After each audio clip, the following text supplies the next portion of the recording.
¿Qué sucede cuando dos de los imperios más poderosos del mundo antiguo finalmente se encuentran? No a través de conquistadores con ejércitos, no a través de comerciantes con caravanas, sino a través de enviados oficiales representando el poder y la majestad de Roma ante la corte del Hijo del Cielo en China. Durante siglos, estos dos gigantes habían existido en los extremos opuestos del mundo conocido, conscientes vagamente el uno del otro a través de rumores, leyendas y mercancías que viajaban por la ruta de la seda. Roma conocía a China como Serica, la tierra de la seda. China conocía a Roma como Da Qin, el gran imperio del oeste, pero nunca se habían encontrado cara a cara, hasta el año 166 d.C., cuando algo extraordinario sucedió. Según los anales chinos, enviados del emperador romano Marco Aurelio, llegaron a la corte del emperador Huan de la dinastía Han, llevando regalos exóticos y estableciendo el primer contacto diplomático documentado entre estos dos titanes de la civilización antigua. Y al final de esta historia, entenderás no solo lo que sucedió en ese encuentro histórico, sino también por qué casi nadie en Occidente lo sabe. ¿Por qué los chinos lo registraron de una manera que revela tanto sobre sus propios valores? ¿Y qué nos dice este momento sobre el choque de dos visiones del mundo completamente diferentes que dominaban los extremos opuestos de Eurasia? Pero primero necesitamos entender el contexto. El año 166 d.C. fue un momento fascinante tanto para Roma como para China, aunque por razones completamente diferentes. En Roma, Marco Aurelio había ascendido al trono 5 años antes, el último de los llamados 5 buenos emperadores, que presidieron lo que muchos consideran la Edad de Oro de Roma.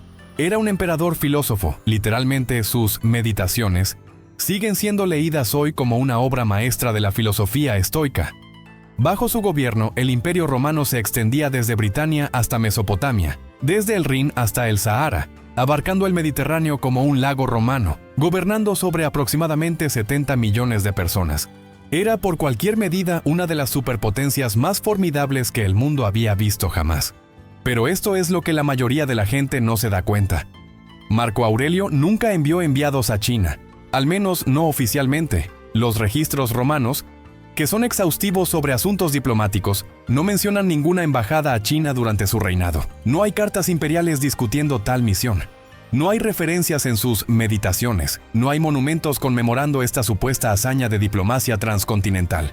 Entonces, ¿qué sucedió realmente? La respuesta es más complicada y más reveladora que un simple intercambio diplomático. Es una historia sobre comerciantes que se hacían pasar por enviados, sobre cómo diferentes civilizaciones registraban la historia y sobre la enorme brecha de entendimiento que existía entre este y oeste, incluso cuando finalmente se encontraron.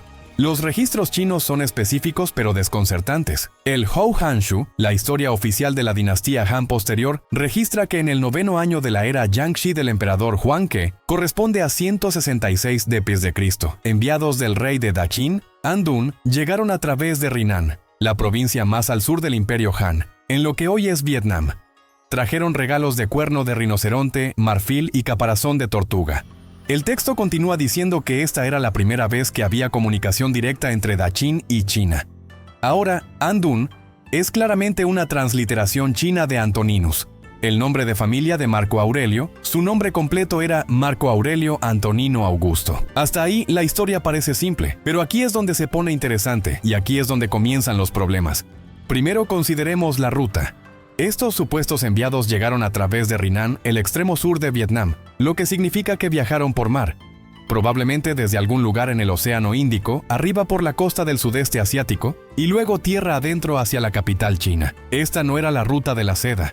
Esta era la ruta marítima, la ruta comercial que los comerciantes habían estado usando durante siglos para transportar mercancías entre el mundo romano y Asia. Los enviados diplomáticos oficiales de Roma, si hubieran sido realmente enviados por Marco Aurelio, probablemente habrían viajado por tierra a través de Partia, o al menos habrían anunciado su llegada de manera más ceremoniosa. Pero estos hombres llegaron como los comerciantes llegaban, por la ruta que los comerciantes usaban en el momento en que los vientos monzónicos lo permitían.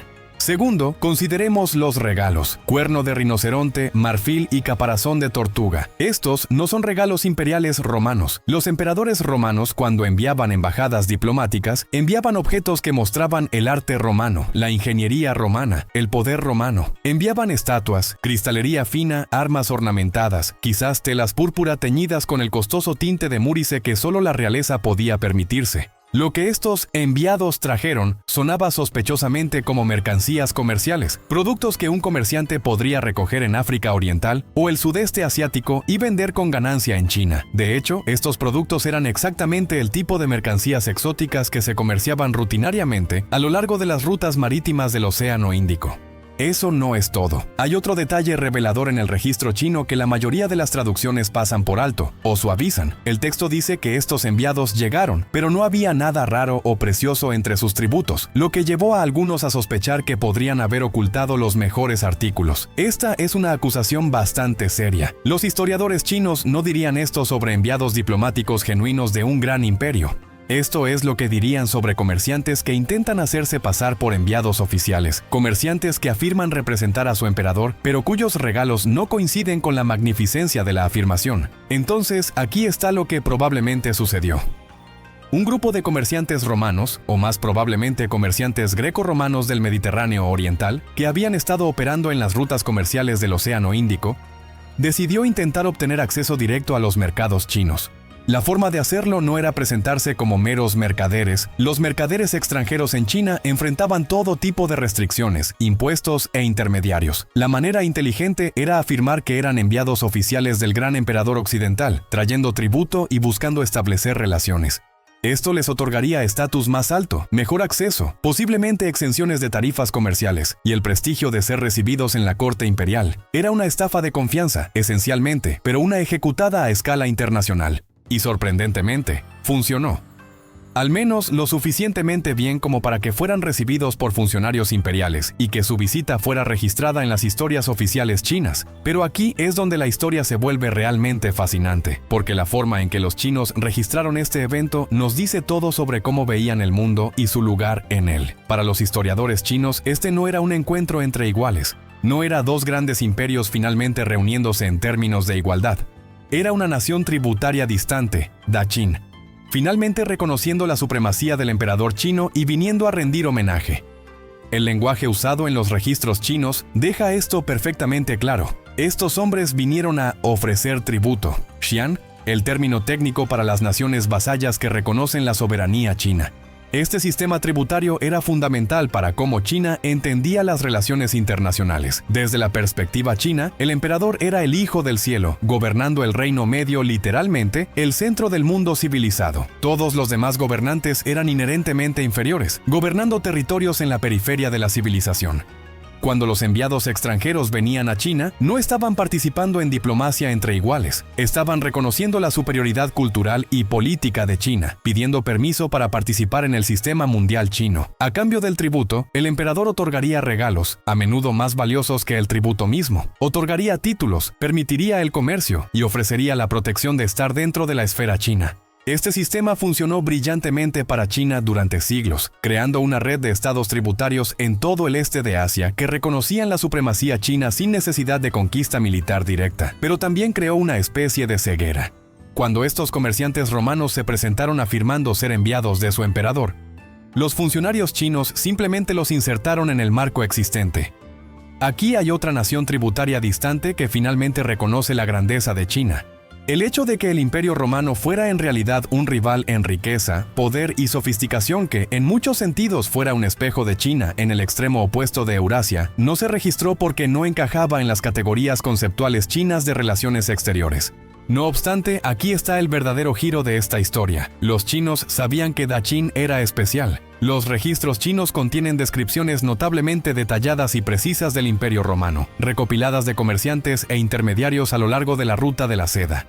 El Hou Hanshu describe a Daqin como un país con cientos de ciudades amuralladas, un gobierno bien organizado, donde la gente es alta, honesta en el comercio, y donde usan vidrio, cristal y hacen telas maravillosas de diferentes colores.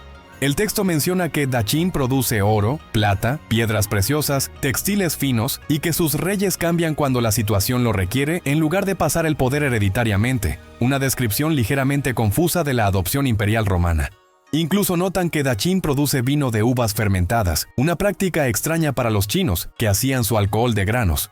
Algunas de estas descripciones son asombrosamente precisas. La nota sobre la fabricación de vidrio es correcta. La cristalería romana era famosa en todo el mundo antiguo. La referencia a ciudades amuralladas coincide con la realidad urbana romana. La observación sobre el comercio honesto refleja la sofisticación de la ley contractual y las instituciones comerciales romanas, pero la descripción también contiene errores reveladores. El texto afirma que Dachin produce perlas de agua y perlas de noche brillante, que brillan en la oscuridad.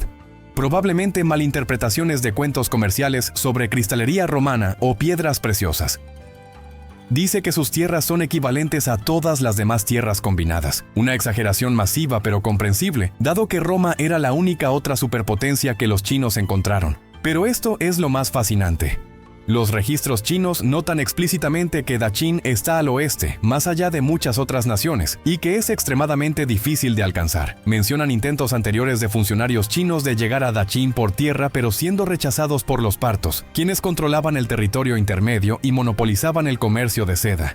Los partos, comprensiblemente, no querían que los chinos y romanos comerciaran directamente su riqueza, provenía de ser los intermediarios. Esta es la razón por la cual el contacto directo fue tan raro y por qué cuando finalmente sucedió, fue por mar, rodeando la barrera parta completamente. La ironía es exquisita. Aquí tienes dos de las civilizaciones más poderosas y sofisticadas en la historia humana, existiendo simultáneamente en extremos opuestos del mundo conocido, conscientes el uno del otro, curiosos el uno sobre el otro, queriendo comerciar el uno con el otro, pero casi completamente incapaces de comunicarse directamente debido a las vastas distancias y las numerosas naciones intermediarias que se beneficiaban de mantenerlos separados. Es como si los Estados Unidos y China en el mundo moderno conocieran la existencia del otro solo a través de bienes que llegaban por rutas comerciales indirectas, nunca hubieran hablado directamente, y luego un día un grupo de comerciantes estadounidenses se presentara en Beijing afirmando ser enviados del presidente. Ahora, regresemos a esos comerciantes romanos en la corte china. ¿Qué experimentaron? Imagina el viaje primero meses en el mar desde algún puerto en el Mediterráneo oriental, tal vez Alejandría o Antioquía, bajando el Mar Rojo o alrededor de Arabia, a través del Océano Índico hasta India, luego hasta el sudeste asiático, finalmente llegando a la provincia costera sur de China. Cada etapa del viaje habría llevado semanas o meses, dependiendo de los vientos monzónicos. Habrían visto docenas de culturas diferentes, escuchado innumerables idiomas, experimentado climas desde el calor del desierto hasta la humedad tropical.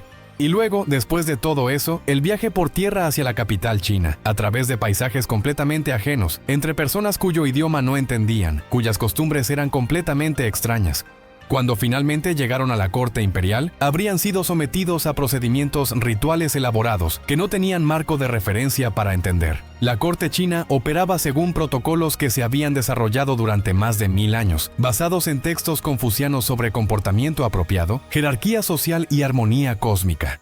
Todo, desde cómo te parabas hasta cómo hablabas, hasta dónde mirabas, estaba regulado por reglas complejas que marcaban tu estatus y relación con el emperador. Para estos comerciantes mediterráneos, probablemente grecoparlantes familiarizados con las costumbres del mundo helenístico, debe haber sido completamente desorientador. Y aquí está el verdadero problema. No había intérpretes adecuados. Piensa en eso por un momento. Estos eran probablemente los primeros romanos en conocer oficiales chinos de alto rango, y los chinos probablemente nunca antes habían encontrado a romanos. Los idiomas que hablaban latín o griego por un lado, chino por el otro, estaban completamente sin relación, sin cognados, sin estructuras compartidas. Cualquier comunicación habría tenido que pasar por cadenas de intérpretes, probablemente involucradas, griego a persa a algún idioma de Asia Central a chino, con cada traducción añadiendo capas de malentendido. Las oportunidades de confusión eran infinitas. Esto explica algunos de los detalles extraños en los registros chinos. El texto menciona que los enviados dijeron que su país producía cinabrio, sulfuro de mercurio, embroidered carpets, asbestos cloth, y un tipo de tortuga que podría expulsar su vejiga. Algunas de estas son descripciones reales de productos romanos, filtradas a través de múltiples traducciones y malentendidos culturales. El asbestos cloth es particularmente interesante. Los romanos realmente hacían telas de asbesto, y habrían parecido mágicas a los observadores porque no se quemaban en el fuego. Pero la tortuga que expulsa su vejiga como defensa es probablemente una confusión sobre algún otro animal, o quizás sobre un medicamento romano que contenía algún tipo de secreción animal. El intercambio de regalos, central para la diplomacia en ambas culturas, debe haber sido particularmente cargado de potencial de malentendido. En la cultura china, dar regalos era un ritual cuidadosamente calibrado donde el tipo, la cantidad y el valor de los regalos comunicaban mensajes precisos sobre el estatus relativo y las intenciones. El tributo apropiado de una nación vasalla debería ser valioso pero no demasiado valioso, lo que sugeriría que estabas tratando de comprar favor en lugar de mostrar respeto apropiado. Exótico pero no demasiado común, útil pero también simbólico. Los comerciantes romanos, probablemente sin saber nada de estas sutilezas, simplemente trajeron lo que pensaban que se vendería bien: cuerno de rinoceronte, marfil, caparazón de tortuga, todos productos tropicales valiosos que probablemente habían recogido en sus viajes. Pero aquí está la cosa sobre esos regalos. Eran perfectamente apropiados para el comercio, pero completamente inapropiados para la diplomacia de Estado, al menos desde la perspectiva china. Un verdadero emperador enviando una verdadera embajada habría enviado productos que mostraban la excelencia artística y tecnológica de su civilización, en el caso de Roma. Tal vez estatuas de bronce, cristalería grabada, armas finamente forjadas, textiles púrpura, quizás monedas que llevaban la imagen del emperador, cosas que decían: somos un gran imperio con sofisticación cultural y poderío tecnológico. En su lugar, estos comerciantes trajeron lo que, para ojos chinos educados, parecía productos básicos, el tipo de cosas que cualquier comerciante fronterizo podría adquirir. No es de extrañar que los registros chinos expresaran escepticismo. Y sin embargo, aquí está lo que es hermoso acerca de este momento histórico. Sucedió de todos modos, a pesar de todos los malentendidos, a pesar de las barreras del idioma, a pesar de los diferentes marcos conceptuales, a pesar de que probablemente eran simplemente comerciantes haciéndose pasar por enviados. Este encuentro representa el primer contacto documentado directo entre los dos grandes polos de la civilización euroasiática. Por un breve momento en 166 d.C., en alguna sala de audiencias en la capital china, hombres que habían crecido en el mundo mediterráneo estuvieron cara a cara con funcionarios que representaban el Imperio Han, y aunque probablemente se malinterpretaron casi todo sobre el otro, al menos se encontraron. Esto es solo el comienzo de la historia, porque lo que sucedió después de este encuentro, o más bien, lo que no sucedió, es en muchos sentidos más revelador que el encuentro mismo. Uno podría esperar que este primer contacto llevara a relaciones en curso, a más embajadas, a un mayor entendimiento entre Roma y China. Después de todo, ambos imperios se habrían beneficiado enormemente del comercio directo y del intercambio cultural. Pero eso no es lo que sucedió. Los registros chinos mencionan algunas otras embajadas romanas posteriores, pero son igualmente sospechosas, más probablemente comerciantes haciéndose pasar por enviados. Los registros romanos no mencionan ninguna de estas embajadas en absoluto. Y más significativamente, ningún sistema diplomático real, ninguna relación de Estado a Estado, ningún intercambio regular de embajadores jamás se desarrolló. ¿Por qué no? La respuesta nos dice algo profundo sobre los límites de la globalización antigua y por qué, incluso cuando estas dos grandes civilizaciones finalmente se tocaron, no podían realmente conectarse. Pero eso, como dicen, es una historia para la segunda mitad de este relato. Parte 2.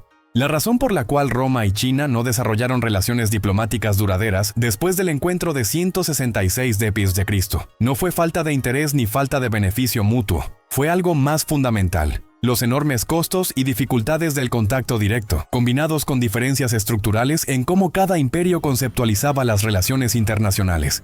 Desempaqueemos esto porque es crucial para entender por qué dos de las civilizaciones más poderosas en la historia humana permanecieron en gran medida como extrañas entre sí a pesar de coexistir durante siglos. Primero consideremos la pura logística. La distancia entre Roma y China era asombrosa, aproximadamente 7.000 kilómetros en línea recta, pero mucho más lejos por cualquier ruta de viaje real. La ruta de la seda por tierra pasaba por múltiples naciones hostiles o no confiables: Partia, más tarde Persia sasánida, varios reinos de Asia Central, todos los cuales tenían sus propios intereses en controlar o limitar el comercio este-oeste. Un comerciante o enviado que viajara de Roma a China por tierra necesitaría meses de viaje continuo en las mejores condiciones, más probablemente un año o más con retrasos realistas. Tendrían que cruzar montañas, desiertos, estepas, cada segmento del viaje presentando peligros diferentes, bandidos, clima, enfermedad, funcionarios corruptos exigiendo sobornos. La ruta marítima que estos comerciantes romanos de 166 d.C. probablemente tomaron no era mucho mejor. Dependía de entender los patrones de los vientos monzónicos, navegar en la temporada equivocada y tu barco sería llevado a la deriva o destruido. El viaje de Egipto romano al sur de India tomaba aproximadamente 3 meses con buenos vientos. De India al sudeste asiático, otros 2 o 3 meses. Del sudeste asiático a los puertos del sur de China, otro mes o más. Y eso era solo ida, luego tenías que esperar a que los vientos cambiaran y hacer el viaje de regreso. Un viaje de ida y vuelta de Roma a China por mar podría fácilmente tomar 2 años completos, y eso asumiendo que todo saliera bien. Ahora considera lo que esto significaba para la diplomacia de Estado. Los enviados diplomáticos no eran solo personas aleatorias, eran representantes oficiales que necesitaban credenciales, regalos apropiados, acompañantes, recursos. Un emperador romano, queriendo enviar una embajada a China, necesitaría equipar un gran séquito con suficientes suministros y fondos para un viaje de múltiples años a través de territorios desconocidos, sin garantía de que llegarían de manera segura, sin forma de comunicarse de vuelta si encontraban problemas, y sin idea real de qué esperar cuando llegaran. Era una empresa enormemente costosa y arriesgada con recompensas inciertas. Y aquí está el problema. Ningún imperio tenía una razón convincente para asumir ese costo. Sí, el comercio entre Roma y China era valioso. La seda china era extraordinariamente popular en Roma, y el vidrio romano y otros productos encontraron mercados en China. Pero ese comercio ya estaba sucediendo, mediado a través de intermediarios a lo largo de la ruta de la seda. Desde la perspectiva de cada imperio, el sistema estaba funcionando lo suficientemente bien. Los comerciantes privados estaban dispuestos a asumir los riesgos, porque las posibles ganancias lo valían. Pero para los estados, establecer y mantener canales diplomáticos oficiales a través de esas vastas distancias simplemente no tenía sentido económico. Había una razón aún más fundamental: las diferencias filosóficas en cómo Roma y China entendían las relaciones internacionales. Roma, a pesar de su arrogancia imperial, tenía un concepto de diplomacia entre estados soberanos. Reconocían que otros reinos y imperios existían como entidades independientes con las que Roma podía tener relaciones de varios tipos: alianzas, tratados, guerras, comercio. Roma enviaba embajadores, firmaba acuerdos, negociaba términos, todo dentro de un marco que reconocía, al menos teóricamente, que otros estados eran actores legítimos en el escenario internacional. China, como hemos visto, operaba sobre principios completamente diferentes. El sistema tributario chino no reconocía la existencia de estados verdaderamente soberanos fuera de China. Había el imperio del medio bajo el Hijo del Cielo, y había territorios periféricos en varios estados de civilización y sumisión. Los enviados extranjeros no venían como representantes de reinos iguales, venían a rendir homenaje, a reconocer la supremacía china, a pedir permiso para participar en el orden mundial chino. Este no era solo orgullo o arrogancia, era cómo el universo funcionaba desde la perspectiva confuciana. Así como una familia tenía un patriarca y todos los demás tenían sus lugares apropiados en la jerarquía familiar, el mundo internacional tenía el emperador chino en la cima y todos los demás ordenados debajo de él. Estos dos sistemas eran fundamentalmente incompatibles. Un enviado romano llegando a China esperaría ser recibido como el representante de un gran imperio, negociando términos en algo parecido a la igualdad. Un funcionario chino recibiendo a ese enviado entendería automáticamente la visita como tributo de un estado vasallo. Un enviado chino llegando a Roma, lo cual nunca sucedió, pero imaginémoslo, esperaría que los romanos reconocieran la superioridad china y se comportaran como suplicantes. Un emperador romano encontraría esto insultante e inaceptable. No había un terreno conceptual común, ninguna forma para estas dos visiones del mundo de reconciliarse sin que uno u otro lado abandonara por completo su entendimiento de cómo funcionaba el orden internacional. Esto explica el silencio romano sobre las supuestas embajadas a China. Si los comerciantes romanos realmente se presentaron afirmando representar a Marco Aurelio, lo hicieron sin autorización oficial. Marco Aurelio nunca envió una embajada a China porque desde la perspectiva romana no había razón suficiente para el gasto masivo y el riesgo, y porque cualquier embajada real habría necesitado instrucciones claras sobre los términos de negociación. ¿Qué estaban buscando? ¿Un tratado comercial? ¿Una alianza militar? ¿Inteligencia sobre condiciones en el este? Sin objetivos claros y sin forma de garantizar resultados apropiados, el proyecto entero era impracticable. Pero aquí está lo fascinante. A pesar de todos estos obstáculos, Roma y China se influyeron mutuamente profundamente sin nunca desarrollar relaciones directas. El comercio de la ruta de la seda no era solo sobre bienes, era sobre ideas, tecnologías, religiones, enfermedades, todo fluyendo de este a oeste y de oeste a este. El budismo viajó de India a China a lo largo de las rutas comerciales. La fabricación de vidrio llegó hacia el este. Las técnicas de soplado de vidrio eventualmente alcanzaron China. Los motivos artísticos grecorromanos aparecen en el arte budista de Asia Central. El papel chino eventualmente se abrió camino hacia el oeste, revolucionando los manuscritos europeos.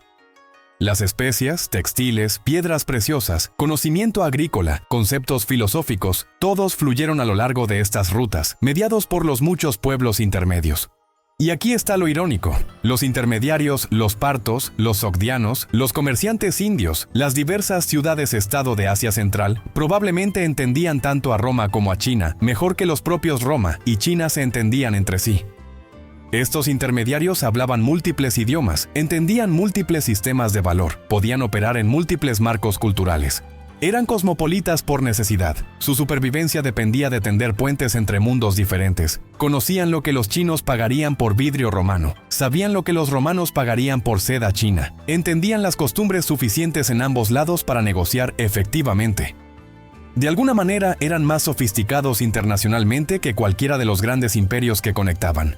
Esto nos lleva a una de las grandes ironías de la historia antigua.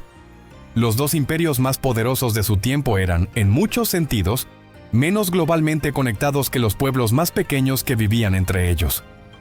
Roma y China eran supremas dentro de sus propias esferas, pero casi completamente ignorantes sobre el otro.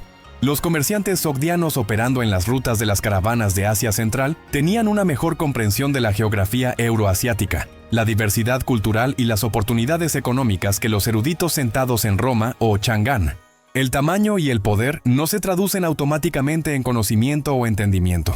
Ahora hablemos de lo que estos comerciantes romanos de 166 d.C.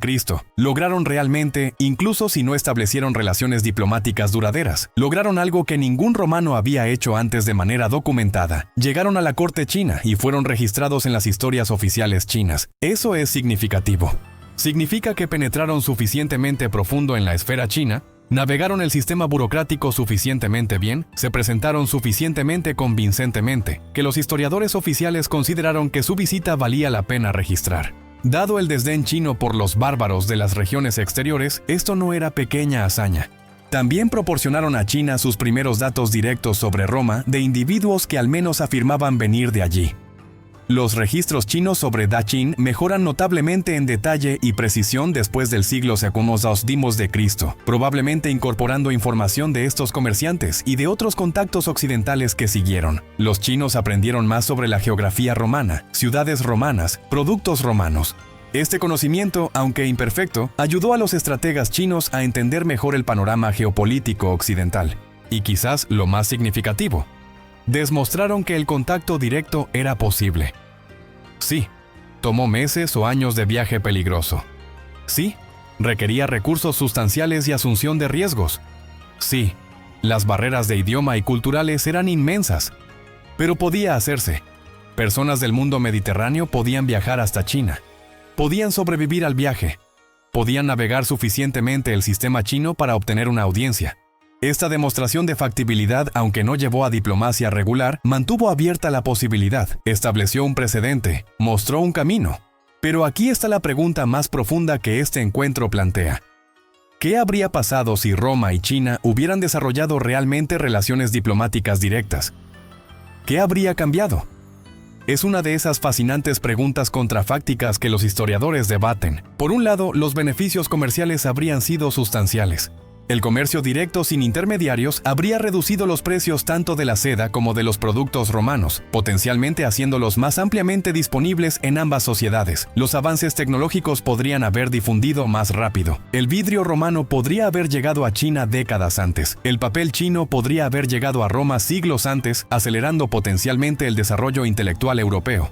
El intercambio de ideas podría haber sido aún más significativo. Imagina a filósofos confucianos interactuando con filósofos estoicos, ambos concernidos con la ética, la virtud, el comportamiento apropiado, el orden social, pero desde marcos radicalmente diferentes. Imagina a ingenieros romanos viendo técnicas de fabricación chinas, o a administradores chinos aprendiendo sobre el derecho romano.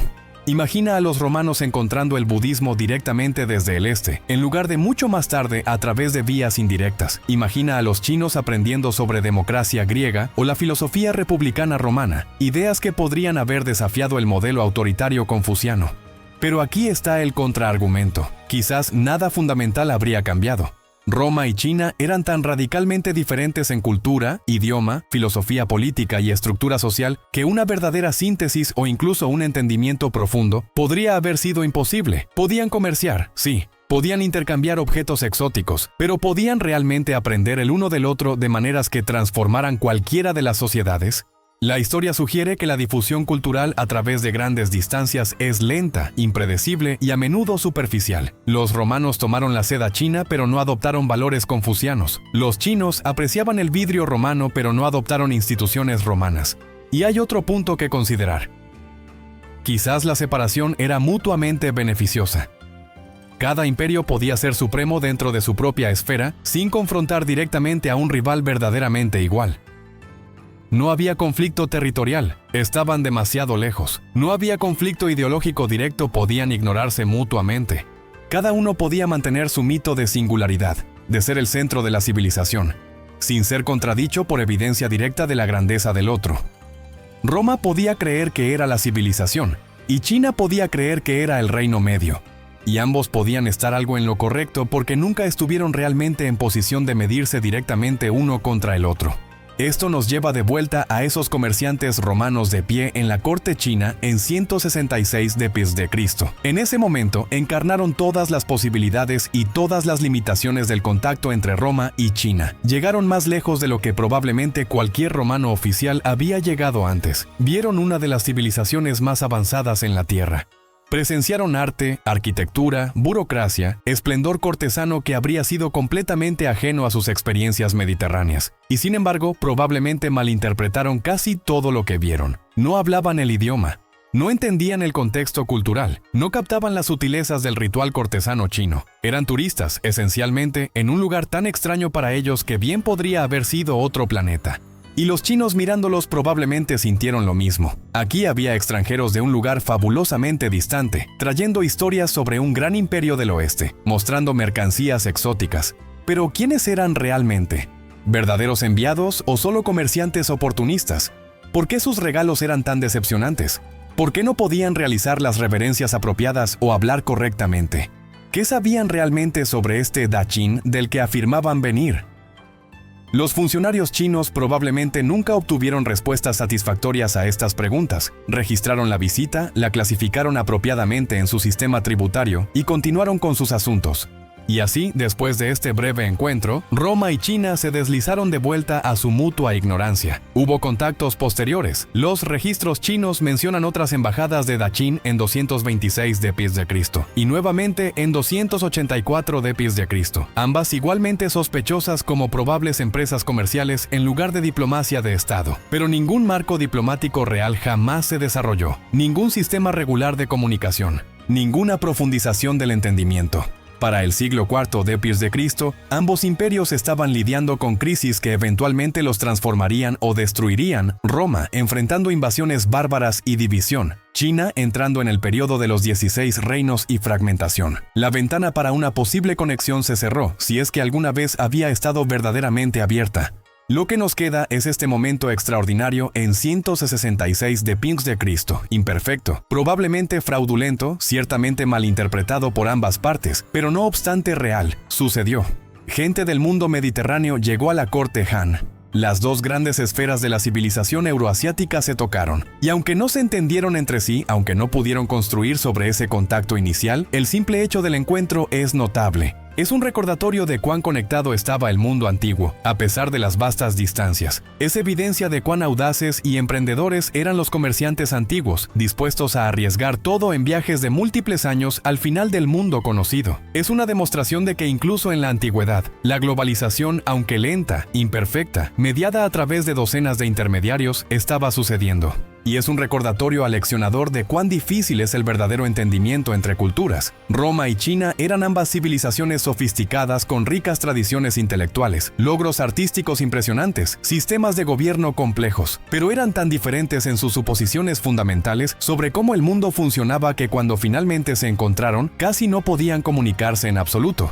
Se miraron mutuamente a través de un abismo de idioma, cultura, geografía y filosofía tan vasto que el contacto físico apenas lo cerró. Vieron el uno en el otro principalmente proyecciones de sus propias categorías y expectativas.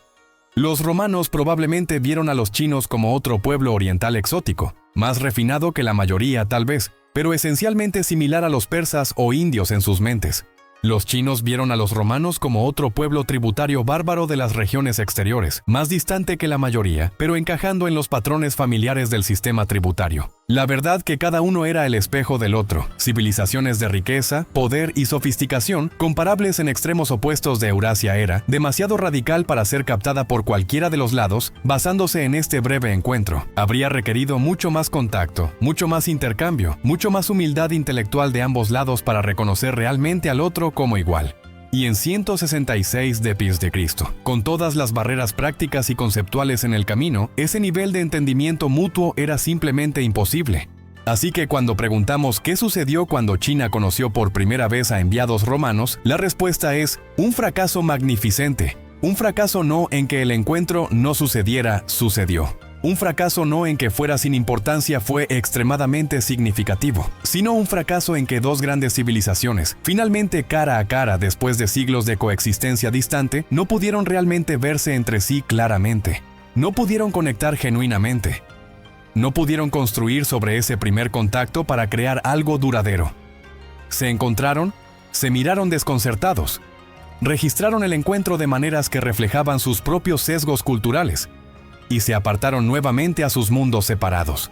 Y sin embargo, no era completamente un fracaso, porque ese encuentro entró en los registros históricos, se convirtió en parte de la historia, y 1800 años después, podemos mirarlo atrás y ver en él algo que los participantes no pudieron ver, evidencia de una época en que el mundo, a pesar de ser vasto y en su mayoría desconectado, estaba aún así vinculado por hebras tenues de comercio, curiosidad y ambición humana. Cuando la seda china vestía a senadores romanos que nunca sabrían los nombres de los artesanos que la hicieron, cuando los comerciantes mediterráneos bebían de tazones chinos en puertos de Océano Índico, enlazando las historias de civilizaciones que nunca conversarían directamente. Cuando ideas, tecnologías, enfermedades, religiones fluían lentamente a través de miles de kilómetros de montañas y desiertos, transformando sociedades que no sabían de dónde venían estos cambios. Los comerciantes romanos que llegaron a China en 166 d.C.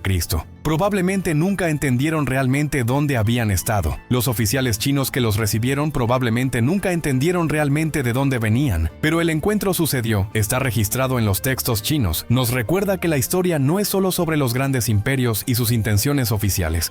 Es también sobre los aventureros, los comerciantes, los estafadores, las personas dispuestas a viajar hasta los confines del mundo conocido tras fortuna o aventura, o simplemente para ver qué hay allí. Es sobre los miles de encuentros pequeños, malinterpretados, inadecuadamente registrados que juntos tejieron el tapiz de conexiones humanas a través de continentes y culturas. Y esa es tal vez la lección más profunda de la historia del primer contacto de China con enviados romanos. La grandeza no garantiza el entendimiento, el poder no crea conexión. Dos de las civilizaciones más impresionantes en la historia humana no pudieron construir un puente a través de la distancia que los separaba, no principalmente porque la distancia era demasiado grande, sino porque las diferencias conceptuales eran demasiado profundas. Vivían en diferentes universos mentales, aunque compartían el mismo mundo físico, y cuando finalmente se encontraron, podrían también haber sido extraterrestres el uno para el otro, tan completa era su mutua incomprensión. Sin embargo, se encontraron, y eso cuenta para algo. En un mundo donde el aislamiento habría sido más fácil, donde la ignorancia habría sido más segura, donde permanecer dentro de fronteras conocidas habría sido más confortable, algunas personas, comerciantes, aventureros, soñadores, aún cruzaron el mundo para ver qué había del otro lado. No crearon una paz duradera o un entendimiento mutuo, no transformaron las relaciones internacionales, no cambiaron la historia de una manera dramática, pero plantaron una semilla de posibilidad. Demostraron que el contacto podía suceder. Dejaron un registro que nos permite, siglos después, imaginar lo que podría haber sido y reflexionar sobre por qué no fue. Y a veces, en la historia, eso es lo suficientemente significativo.